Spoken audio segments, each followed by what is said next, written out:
Welcome to Land Academy. This is the Cash Flow from Land show, where we show you how to buy unwanted vacant land and sell it for more on the internet. I'm Steve Butala. I'm Jill DeWit. We are your hosts. With over 15,000 completed transactions, we are the experts in this niche land flipping business. We hold a drawing to win a free property every month. Enter to win by reviewing this show on iTunes and downloading our free ebook at landacademy.com. All right, let's get this show started. Steve Butala here for Land Academy. Welcome to our Cash Flow from Land show. In this episode, Jill and I talk about how and why Jill chooses to buy a car on trust, not on paper. We couldn't differ more on this topic, Jill, so it should be fun. And I actually hope that we still have listeners after the show at all. Before we get into it, let's take a question from a caller. Okay. Jason from Michigan called in and asked, why is data so important in all of this? And I'm sure he means with our buying and selling land. There are thousands of properties for sale here. Steven, you want to attack this one?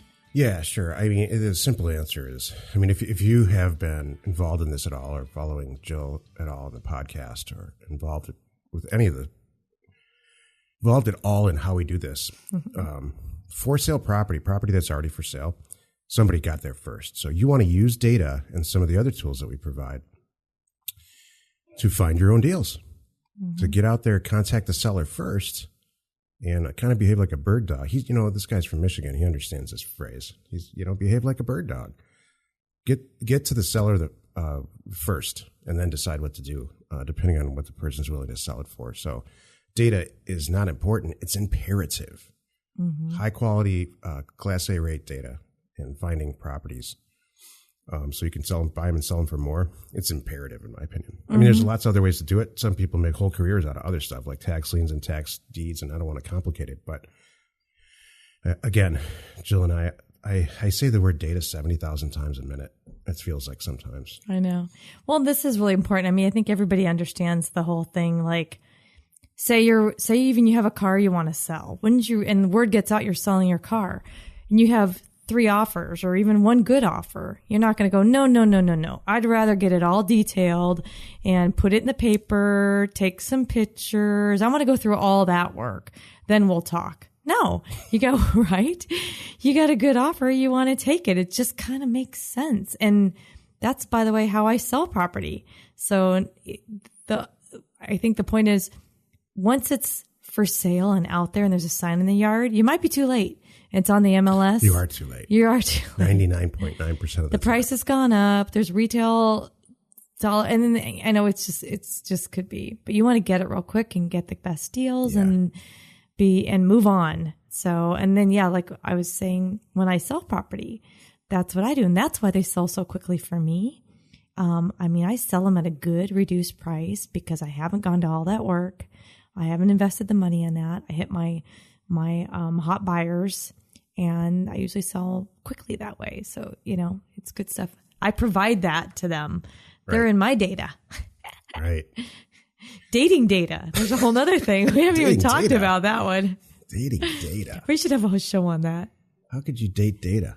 Oh, come on. It's totally true that people look different on paper. You want to make sure someone looks good. Dating data. Yeah. I thought you meant taking data out on a date. No, using data to date. Using data to get a date. Yes. Oh, I see. I don't know. It just kind of came to me right now as we're sitting here talking about it. Dating came to mind. I don't know why. If you understand in any way what goes on in Jill's head. Oh, gosh. Call 888-735-5045. And thanks a lot. We'll try to have you on the show. Yeah, thanks. You can inform us what goes on in Jill's head. Oh, my gosh. Thanks a lot. Data. Very funny. Okay, right. So you clearly have car in the head, like cars on the head. So here's the story, and I can't believe you decided to do a show about this. So I've been waiting. This is a truth. Jill just closed this deal after what, a month and a half? 6 weeks, yeah. I intentionally waited. Do you know, it's almost 7 weeks now that I think about it. I intentionally waited until it was actually all signed and the deal was done to do this show. All right. Tell us the story, please. Here's how 2 girls from California roll in a situation like this. Found a car, liked a car, went to look at the car, showed up, passed all Steve's tests, the car. Yeah, hold on a second. Let's back up here. What? Jill and I decided together about the make and the model of the car that she wanted. So, and Right. it's, it's one where we don't lose any money on. Correct. And it's safe. And the whole thing, just about It's convertible. everything about the car except the actual car itself was already pre-chosen, and this one fit everything. So Right. all the research was done. Checked all the boxes. So we go out on Craigslist, we find the best opportunity, contact the seller, and then we go to buy the car. We've already made a decision, true. after we drive it for 10 minutes that this is a car we're going to buy for X price. Right. So it wasn't like we just flippantly found it. Oh, no. All right, so then that's the way I roll. That's not the way you roll. That's the way now the problems start. Meaning I'm instant gratification, Jill. You're research, Steve. That's right. You're kill it with research, Steve. So anyway, so we get there. We decide on we had already known on the way there. They're like, okay, if there's anything wrong with this car, then we're not doing it. But we already knew that. We had a discussion too on okay, how much are we going to pay when we get there? We already had that number in our head. We know we're going to not go above this number. We're going to buy it for this, which is exactly how it ended up going, by the way. Anyway, so Steven's giving the car once over, and I'm talking to the girl selling the car. She happens to also be from California. Jill never looks at the car at all. Instantly hit it off. So we're just, and she's a musician. I mean, she's cool. I mean, we just had a good time, and she's nice and fun. And it was funny too, because later on, Steven, I don't know if he did give her a talk. Steven wanted to give her a little talk because we showed up to her home in a gated community. She gave us the code and we got right in, and Steven's like, Craigslist. Right. We could have been crazy people. We could have been criminals. I know. And but she's like, no, I just kind of trust you. She lives there by herself. Right. Yeah. She lives alone with a little dog that could barely, gnaw on your ankle. So anyway, Steven was going to give her a big brother chat about that. Anyway, so we hit it off. Turns out she needed a lot more help than that. Oh, silly. You're silly. She's awesome. As I made we'll a friend out of a deal out of this. Anyway, so we hit it off, and we decided we wanted to buy the car. And there's one little snag that she's waiting. She just paid it off, and the title is on its way to her due any day, like even that day. So as we're on the way to the bank to do a deposit, she even checks the mail one more time to see if this title's in there, which it isn't. So we decide that we're just going to write and do a handshake, write it on a piece of paper, do a handshake. She sends me with registration. I give her $1,000, and I drive off with the car. So that's just that. I can't count the number of things that could go wrong with this type of transaction. He's like, she could report it stolen. We don't even know if she owns it. We don't. Yeah, this is true. We aren't even sure. Okay, anyway, because it was her partner that passed on, whose name was on the car, and she had to get that transferred. Wasn't in her name. So anyway, but I trusted her. In the end, it all worked out perfectly. So what's funny is, yes, and she was right. She said yesterday, as we met to make the final payoff when she finally had the title, she said, I knew that if I, didn't do this to you, you'd find another car. You're not going to wait, almost 2 months, which was probably true. So she trusted me, and I trusted her, and we text messaged weekly, and she gave me updates on here's the story, and here's where the title is, and the so-and-so, the bank didn't file that, so it's coming, and it was coming from Kentucky or something. So anyway. I made a list of things that could potentially go wrong. Okay. Jill, what's your list? Oh, no. Maybe you got you can get in an accident. Maybe she doesn't own the car at all. Maybe she stole the car. And I just gave her $1,000. Yeah, like you see all these cons on in television shows. Right. It was a total con to get $1,000. We were in her home, and that wasn't really her home at all. All of that. Let's say either one of you get incapacitated during this time, but the car deal's not done. Who's stuck with the car? Who's stuck with the money? Yeah.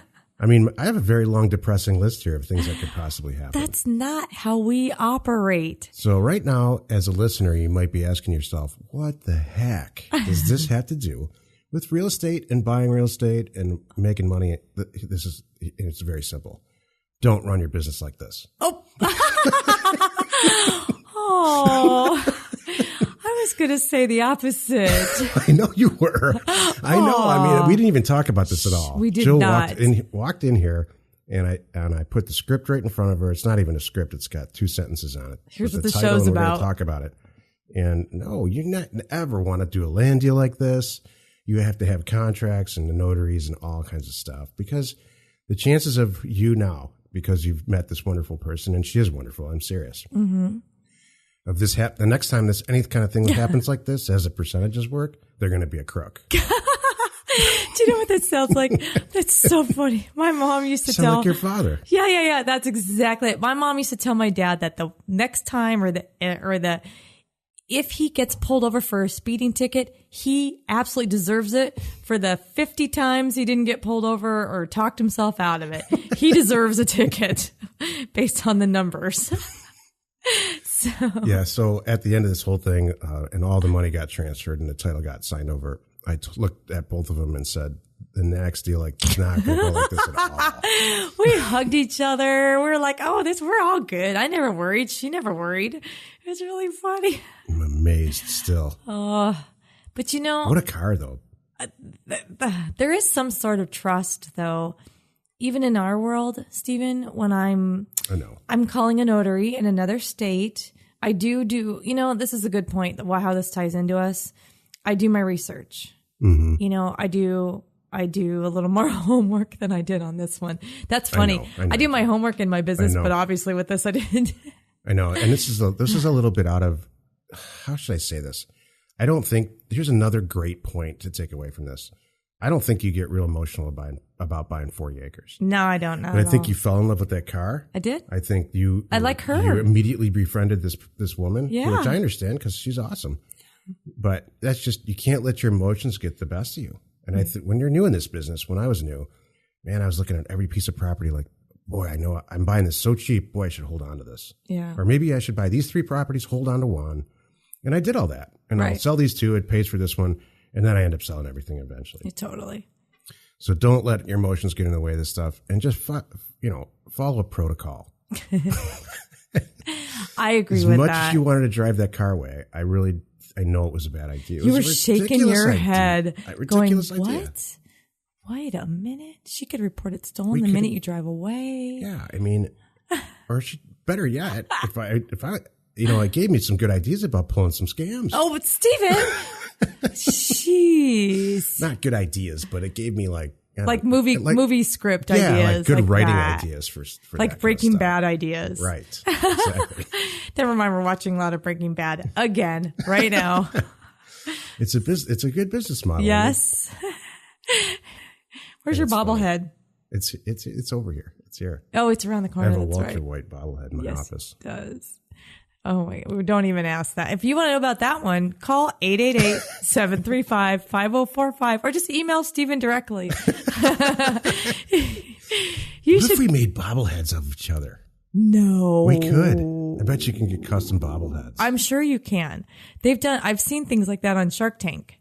I haven't really seen them ever take off and be in a store, but I have seen like dolls and things that you can do based on a photo and a drawing on Shark Tank. Yeah, let's not buy any real estate this way at all, ever. No, okay. I promise. No, and that's true. I mean, you don't take anyone's word. In my day-to-day business operation, buying a piece of property, I never trust, oh yeah, it's ours, send the check. No. Thank you, Jill. That's really what I wanted the show to be all about. Yeah, no, I don't do that. I go look through my data, which is the county data, and I check the ownership just like my own title company is what I do. And I verify where they stand on the taxes. I verify the parcel information, the size, where is it? It's just like we teach in all our stuff. All of that. So I do have a really good system. Hey, I'm glad it worked out. That's why we're good partners, Jill, together. You approach things like that, and I approach it more analytically, and in the end, it always works out. It does, and I made a great friend out of the deal. I'm proud of you. Thanks. Next time I'm doing it, though. I know. That did not sit right with you. Join us in another episode where Jill and I discuss your all-important success in land investment and in life. It wasn't that bad. No, it's just... You didn't tell me that you had all those concerns. Thank you, by the way. All I know is you kept asking, have you heard from her? Have you heard from her? I did tell you for several times, you just chose to not hear it at all. And that's fine. You know, because it was your money and your car and the whole thing. And, you know, if it were my car and my money, I would have completely done it differently. But what would you have done? And if we bought it together, I would have put my foot down. But, you know, it's just you're a grown woman and extremely successful. And how can I argue with that? That's really the conversation I had with myself. Well, there is something to be said, too, for women and our gut instinct. Yeah, so absolutely.